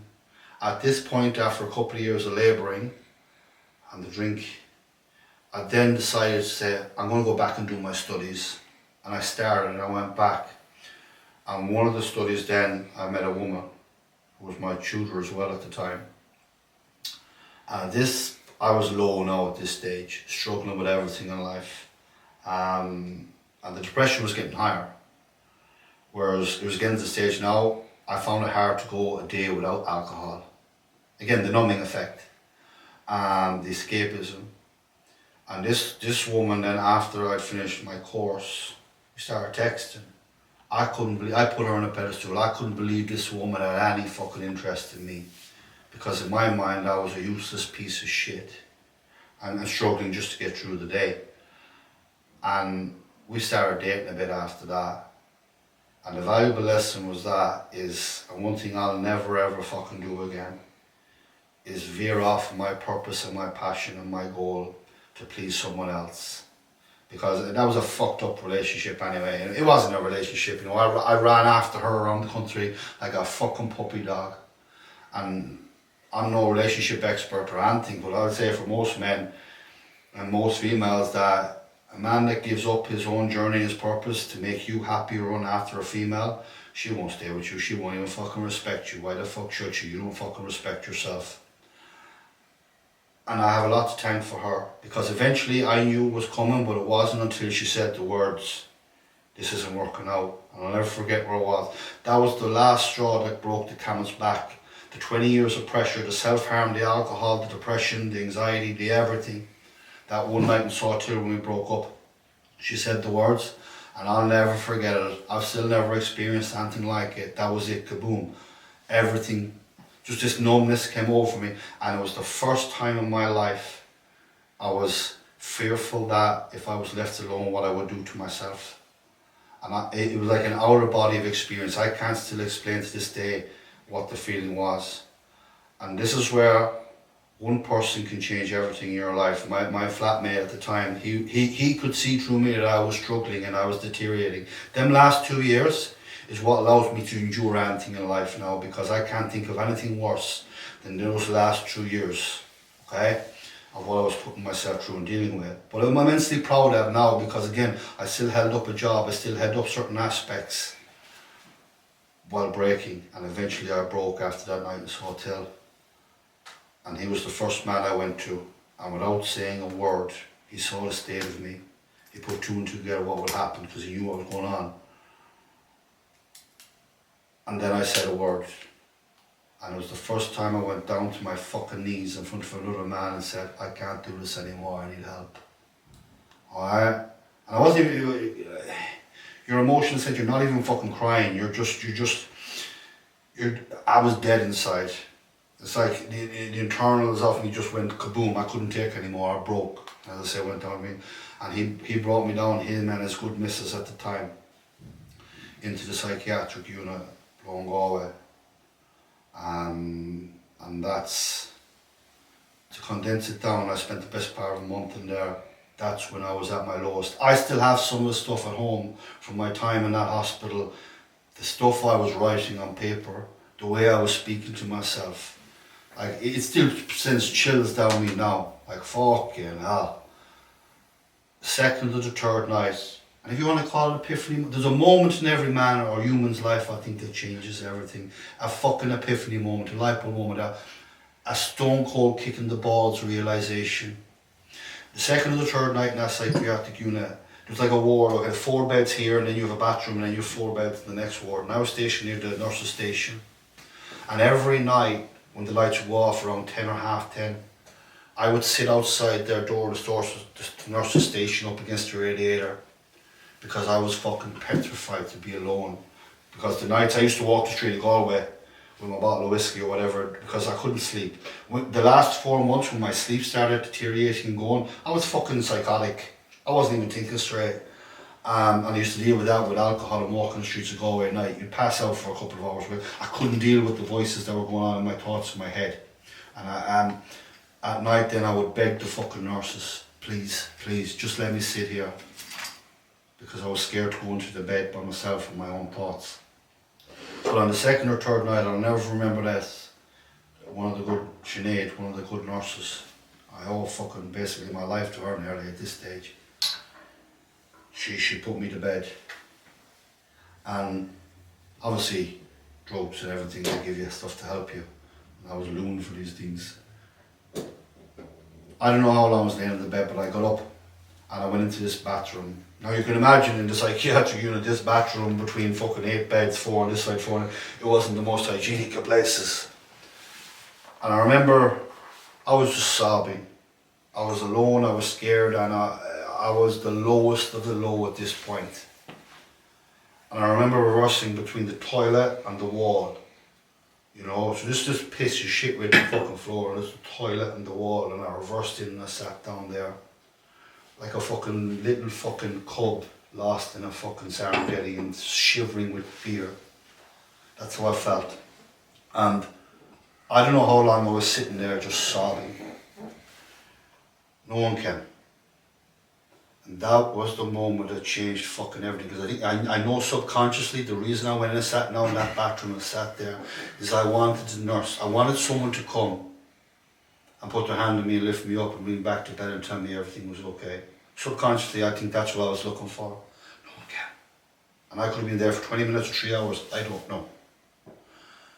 It was the first realisation that, boy, you're alone here and ain't no one fucking coming to save you. And it's not like I hopped out of that like fucking Bambi. Jesus, I'm cured, okay? I went back to the bed, and that's the day that I can remember that the light bulb, everything fucking changed.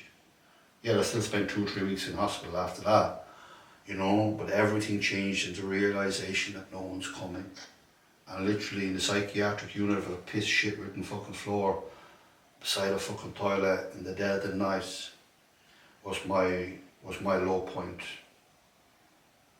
And it was, don't get things confused, it wasn't because a girl broke up with me, okay, and I ended up in the psychiatric unit. It was the chain of events and the pot coming to the boil of the 20 years and the alcohol and the drugs. And when I speak about drugs, I'm not talking about passing, I'm talking about painkillers. You know, the lad that would get these fucking drugs off and other aspects, he would give me like a lucky bag. And I was gnawing through fucking pills at this stage and just alcohol is a funny thing where I would just always, I'd be slurring my words a bit, you know. And you know, you start to, I'll never forget I had some good people around me and almost an intervention one night where they sat me down in the car to talk about my drinking, to reach out for help, you know. And I'll never forget even before that as well, going to a wedding. And it was the first time I broke down in front of some of the lads, you know. You know, you've been laughing and joking and, you know, having a few beers. I'll never forget, out of nowhere we were laughing and then I started crying. I couldn't fucking stop. At that stage, you know, it was the pot coming to the boil, you know. It's I remember one time as well, we were playing Kilkenny in the All-Ireland. And I went to the All-Ireland by myself. 85, 90,000 people, whatever many's there. And never feeling so alone. That's part of the hardest part about it, is loneliness. No, I don't understand why I'm feeling this way. There's something wrong with me. That's what I believed. Where my parents' house is, beside the dining table, there's a patio door. And many times I would drive up there, you know, just visiting or whatever, or if I was living there. I sit there in my car and I might see my parents inside, or if my brother and sister were home. I'd beg and wish. I just want to be happy. I just want to be normal. And I'd sit there, a grown-ass man, 30 odd, sobbing in the car. Sobbing out of fear and loneliness. Because I was still a man's body, but a man's silhouette, but scared of the boy inside. And it was my perception of what my family taught me. It was my perception of, oh, my sister's a vet, she's incredible. My brother, you know, the jock, the good-looking lad, you know, the rugby player, the finance, whatever, career, you know. And that was another pivotal moment where I really started to break, is his graduation from college below in Carlow. And again, the golden boy. Right? And it wasn't a place of jealousy. I just wanted to be him. I just wanted to have, why can't Kev, you know, I was the black sheep of the family in there. You know, never good enough to have a woman, never good enough to have a career, never good enough to go to college, never good enough. Couldn't even fucking, you know, do anything with the weights. Never made it to stage. Never done anything. It's this compound effect. And when you put alcohol and lack of sleep and continuous build up, well, that was what is only one. That's what happened. Literally, it brought me to my fucking knees. And the 2 years coming out of hospital, the hardest fucking 2 years of my life. Lonely in their own sense as well, but I started making more positive changes, you know. I went back to the same job of driving the lorry, but I set a fucking date of when this ends. I started listening to the likes of podcasts, Tony Robbins and Joe Rogan, these sort of positive things. Alright, I set a date when I'm going to go back to my studies. So the whole perception of fucking changed, you know. And this is where bodybuilding helped save me as well. During the hospital and coming out of it, I was prescribed, it was a concoction of fucking drugs. I didn't take them. Okay? And the reason I didn't take them was bodybuilding. Because I read a book one time, your ability to absorb nutrients is everything. Okay? And how medication interferes with your gut. Okay, and can basically downregulate. Basically, you're not going to absorb the food you're eating. So I wouldn't take the medication the doctors were giving me, you know. And I've seen this with many other people. They would get a dependency on the medication out of fear that the medication was the reason they were getting better, and they can't do it without it. It's a bit like people being fed Ozempic and that thing these days, okay, you know, and then they become dependent on it. I had to build the characteristics to save myself, to build myself, okay, you know. So the aspects of those 2 years, I just started doing positive things daily. And while there was good people checking up on me, it was the equivalent of I had to go and find myself. I had to face my fucking demons. And I went to, you know, all over therapy, that sort of aspects of things, you know. And I would go there at this stage then, every day I wasn't working at the weekend, I'd go hiking. Go find myself, you know. I used to go train in the morning, go away, and then I go down, drive down to the Cliffs of Moher, and I just do laps to the Cliffs of Moher, listening to just self-development books or a podcast in my head, you know. And it's a fucking mad almost euphoric fucking feeling. You're like a man on a mission, you know? You're falling back in love with yourself, you're learning about yourself, okay? And why I can tell you guys a brief description of my story. Don't make me any fucking different or better than fucking any of you, you know? That was just my trauma, you know? But that's what I went through and put myself through and endured. That's fucking Disneyland to what some men and women have to endure. But it's mine. And this is why I come back to no man or woman can ever fucking progress or move on until you deal with the root cause of the fucking, the whatever is stopping you, okay? And then that euphoric effect, those 2 years of spending the time alone, I think every man should do what it has to do, or a human at some point, is just fuck off, find yourself. Some, like myself, I don't know if I had to, I think I did hit rock bottom until, because I was a stubborn bastard of a child as a young man, and that was my kick in the balls, sink or fucking swim in house in the gym, until I realised it, you know. And I think that happens with every man or woman in life. At a certain point, it's the fork in the road, isn't it? You know, and I spoke to someone about this, and she said, you know, Kev, you know, her words were, it's admirable, you know, so I'm talking to her now 5 or 6 years down the line. She was there, the lowest of the low. And she said, but the sad reality is, for every man and woman that endure similar journeys or paths as yourself, you know, for every one of you that go this way, there's 10 that go the opposite way, you know.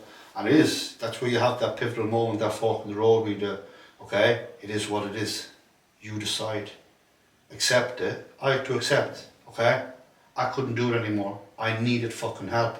Accept it, lean into it, okay? And then deal with it. So I dealt it with the best of my ability. And then at some point, shit piss ridden fucking floor. No one's coming. Get over it and deal with it.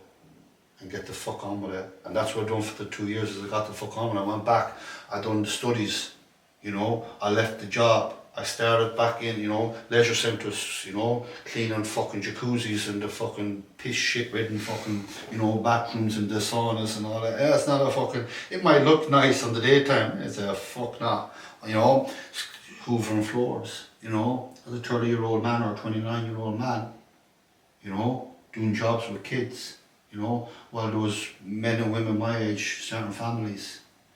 There was hard times, it was a bit demoralising, you know. But it was that journey, starting from rock bottom and building up again, and everything led to where I am now and where we are now. Like for me, okay, this year, the end of this year, I'll stand on a bodybuilding stage, and that's again because for no other reason that I have to prove a point for myself, and this all leads to why do we do it? I spoke to a man, right, and he has children. And he said, oh, why are you so hard now? Why do you put yourself through all this? Why do you do all this? You know? And I sat with him. I don't have children, so I don't have a horse in the race. You know? I don't know what it feels like. I may never have them. Okay? Such is life. Just because you want something doesn't mean you're fucking entitled to have it. And I said, be honest with me now. Is there anything you wouldn't do for your children? No. He said no. And I said, a large part of what you do every day is probably down to giving them a better future for them. He agreed with me. I said, every single thing I don't have children, but it's the same concept. Every single thing I do is for little Kev. Alright? Because without that little bastard having the fucking cojones, okay, and balls to endure and overcome and adapt and want to get better, I wouldn't be where I am now. I have a lot to give to that little fuck, you know. So every day I wake up with a purpose and a drive to get after and do stuff to prove a point to him, to prove a point to myself. I am what I say I am. My actions tell me everything about myself, not this waffling jargon. That plays a role. And every time at the end of the day or the end of the week or the end of the year, I've done this recently, New Year reflection. And I'll never forget. I wrote it in my journal. Oh, I don't know whoever finds that thing. Is we're doing all right, kid. That's all I need. That's all I need, you know. When a man has real purpose and a dog, he'll never be alone, or he'll never be lonely, you know. And that's not to disregard female company, you know, or companionship, relationship.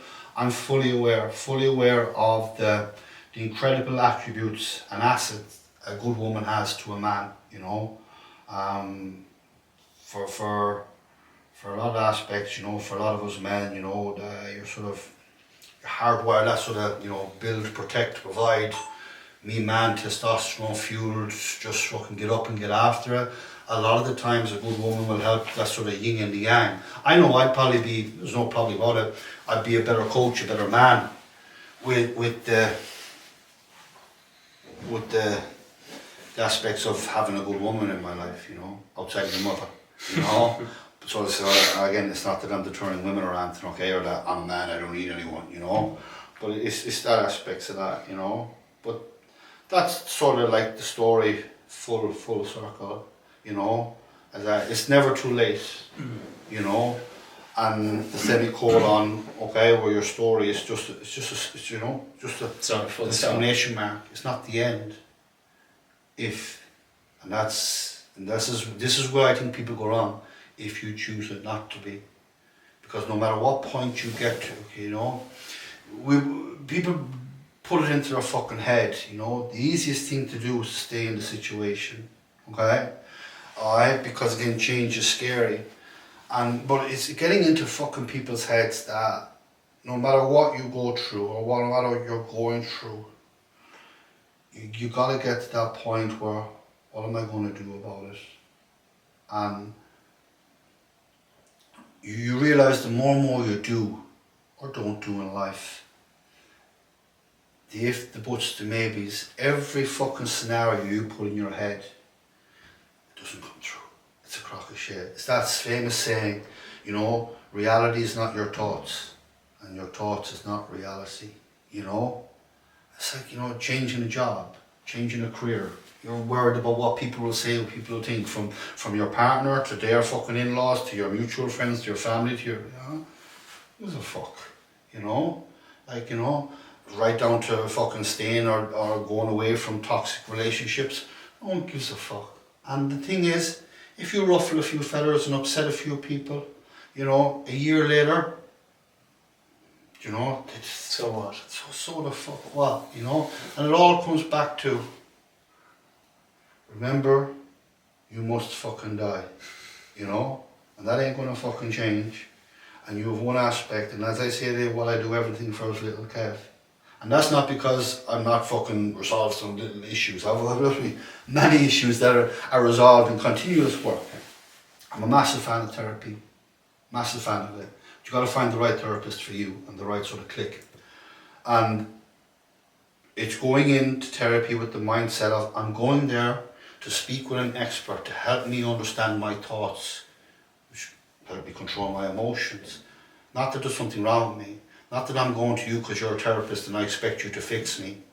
You know, that goes the same with you guys expecting your PT to fix you. No, you fix your fucking self, you know. They're there as a specialist to aid and guide you and help you overcome, you know, and more importantly, you know, stopping you doing silly shit, you know, stop you getting your own way. But you understand, okay, if you're going to Kev or you're going to Kyle, it's up to fucking you. That I love you. And therapy has been a massive positive in my life to be a better man. Alright? Everything starts with being a better fucking man. That's how you be a better doctor, lawyer, partner, son, husband, okay? Everything comes from the having the awareness and the open-mindedness to be vulnerable, to say, you know, I don't know everything. You know, I know my strengths, I know my many weaknesses, I know my flaws. And it's that I don't hide them, I embrace them and I try to improve them. Same with training, the same with personal, you know. And it's everything comes out of that 360. So now, like I'm doing now, what I'm doing in my 30s now, what I should have been doing in my 20s. Okay? Shoulda, coulda, woulda, you fucking didn't, so again you accept it and do it fucking now or don't do it at all. There comes a point in every man or woman's life where talk is important and talk is good. But you have to understand to improve, overcome and get, you have to shut your fucking mouth and do the work. And that's ultimately where change comes from. Real fucking change. Kev, thank you for that wonderful conversation. You know, it's a pleasure. Massive insights there, and I think that just, you can see it in your coaching. You truly care because you've been at rock bottom. You know what that's like. So you know if someone thinks it's hard, like it can be worse, but I'm going to help you get through that. So anyone listening to this, if they want to reach out to you, how do people get in touch with you? Instagram, WhatsApp? Yeah. Instagram is the main thing. You can get directly through my WhatsApp in the bio and my Instagram, KC Coaching. You know, if you see me in the street and I'm not eating, approach me. You know, like, you know, ask me questions. You see me in the gym, just approach me again. You know, talk to the guys and girls on my Instagram. They'll tell you. You know, again, I'm not always the most, you know, advertisement to come speak to me. You know, the way I look, as so I've been told. You know. But I know what it's like to be the little guy, you know, the guy that is unsure, okay, the guy that's not full of confidence, the guy that wants muscle and has no muscle. I know what it takes to change your environment, your body, your mind, your physicality. I stay in my own lane, by the way, okay? I know what it's like to feel a bit just sort of unsure of yourself. And that's where the passion comes from, that's where the drive comes from, that's where if I can help one man, I don't ever want a man or a soul to feel anything like I did.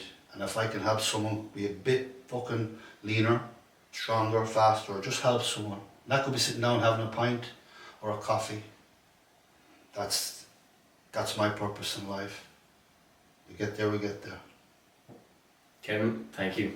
Pleasure, man. That's it all.